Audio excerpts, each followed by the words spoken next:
You have to still go on. You got to pick yourself up and go on.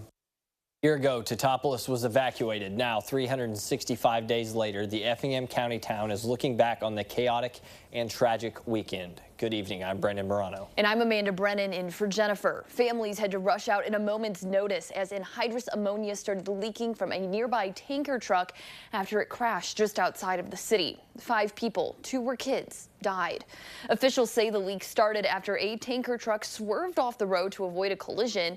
The truck rolled over, hitting a nearby trailer. That impact punctured the tank, which started the leak. The town was evacuated for more than a day as emergency crews worked around the clock to contain the spread. Now, 1 year later, the community refuses to forget the actions of their volunteer fire department and all of the first responders who came from around the state to help. Our Capitol Bureau Chief Cole Hankey is live in Teutopolis. So, Cole, an incident like this is hard to come to terms with. That's right. Because this was caused by a chemical spill, there are not that many physical reminders of this tragic incident, but there are still plenty of emotional scars for the people that fled the town that night. Jerry Rundy will never forget seeing his hometown deserted. I hope I never have to see anything like that again, but it was kind of surreal. He and his fellow Teutopolis Civic Club members were at the KC Hall setting up for their annual Oktoberfest fundraiser when a tanker truck crashed, leaking anhydrous ammonia all over the town. Everybody is running. Somebody came out and told us there was a chemical spill and you need to evacuate. And about that time, you could smell it. So we're all running around trying to gather our belongings, gather our kids. Rundy picked up his family and fled, not fully grasping the freak series of events. And all across Teutopolis, people were doing the same thing.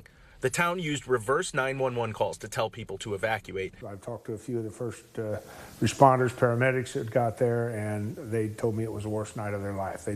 Mayor David Repking says that they tried to make improvements to these systems because not everybody got the call. We took it on our own to get a secondary alert system. Now, it's not going to send off the sirens or anything like that, but it will send text messages to your phone. For the whole next day, emergency crews blocked off roads and didn't let anybody into town. The crews used the high school located on the other side of town as a base. Rundy and his other Civic Club leaders canceled their event and instead took the food and drinks they bought for it to first responders. Every small town probably feels this way, but you're not surprised. That's the way we were born and raised. You help out people when they need it. Saturday, they will have their Oktoberfest celebration. It will be a celebration of the town and all of their friends and loved ones who helped protect it. I remember my son looking at me and saying, "Dad, when I get older, I want to be a fireman."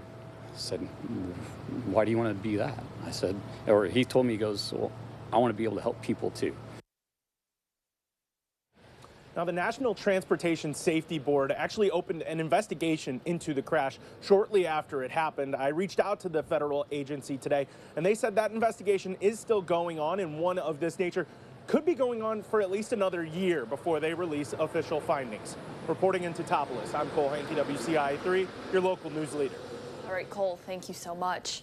5 people died as a result of the anhydrous ammonia leak. It includes 3 people from central Illinois, 7-year-old and 10-year-old Rosie and Walker Bryan, plus their dad, Kenneth Bryan. The 2 other victims were from Ohio and Missouri. A total of 7 people were either airlifted from the scene or admitted to hospitals for ammonia exposure. The coroner told us in December the last 2 victims were released 2 months after the crash. They have long-term injuries.